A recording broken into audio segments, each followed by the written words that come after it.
ഈ സർക്കാരിന് കരുണയില്ലെന്ന് ആരാണ് പറഞ്ഞത്? 2.25 ലക്ഷം രൂപ ശമ്പളം വാങ്ങുന്ന PSC അംഗങ്ങളുടെ കൊടും ദാരിദ്ര്യം കണ്ട് ശമ്പളം 3.25 ലക്ഷമാക്കാൻ തീരുമാനിച്ച കാരുണ്യവാന് ഒരു നാമമേ ഉള്ളൂ, പിണറായി വിജയൻ. ഈ സർക്കാരിന് സാന്ത്വനം അറിയില്ലെന്ന് ആരാണ് പറഞ്ഞത്? പെൻഷനാകുന്ന IAS IPS ഉദ്യോഗസ്ഥർ വീട്ടിലിരുന്ന് ബോറടിക്കുന്ന അവസ്ഥ മുൻകൂട്ടി കണ്ട് മാസം ലക്ഷങ്ങൾ വീണ്ടും നൽകി നിയമനം കൊടുക്കുന്ന സാന്ത്വന പരിപാലകന് ഒരു നാമമേ ഉള്ളൂ, പിണറായി വിജയൻ.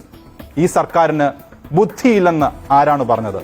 കടുത്ത സാമ്പത്തിക പ്രതിസന്ധിയിൽ സർക്കാരിന്റെ അധിക ചെലവ് ഒഴിവാക്കാൻ ജീവിക്കാൻ ഗതിയില്ലാത്ത അങ്കണവാടി ജീവനക്കാർക്കും ആശാപ്രവർത്തകർക്കും വേതനം കൂട്ടേണ്ട ഒരാവശ്യവുമില്ല എന്ന് തീരുമാനിച്ച ബുദ്ധിശാലിക്ക് ഒരു പേരേ ഉള്ളൂ, പിണറായി വിജയൻ. ഈ സർക്കാരിന് വിവേകമില്ലെന്ന് ആരാണ് പറഞ്ഞത്? പാവങ്ങളിൽ പാവങ്ങൾക്ക് ക്ഷേമ പെൻഷൻ നയാ പൈസ പോലും ഇപ്പോൾ കൂട്ടേണ്ട ആവശ്യമില്ലെന്നും തെരഞ്ഞെടുപ്പിന് തൊട്ടു മുൻപുള്ള പ്രഖ്യാപനം കൊണ്ടേ കാര്യമുള്ളൂവെന്ന പിപ്പിടി വിവേകത്തിന് ഒരു പേരേ ഉള്ളൂ, പിണറായി വിജയൻ.